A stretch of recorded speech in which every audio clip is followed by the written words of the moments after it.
Yo, what is up guys? Welcome back to the channel, and in this video I'm going to be talking about why you can't create a playlist on TikTok or playlists.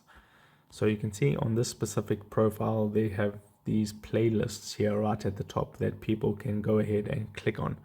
Now you may be wondering why you cannot create these playlists on your specific TikTok account. Like if I go to my profile, go back again, go to my profile, I don't have that feature. I don't have the ability to upload playlists. And the reason for this is because you need a certain amount of followers in order to get the feature unlocked on your account. Now, if you tap on the three vertical stripes at the top right and you go to settings and privacy, there's no option underneath these settings to enable or disable this feature. You will just need to keep creating TikTok videos and growing your TikTok page to a certain amount of followers in order for it to unlock on your profile. Some people say it gets unlocked after 10k followers, some people say 100k followers. So it all really depends on your account and everything like that.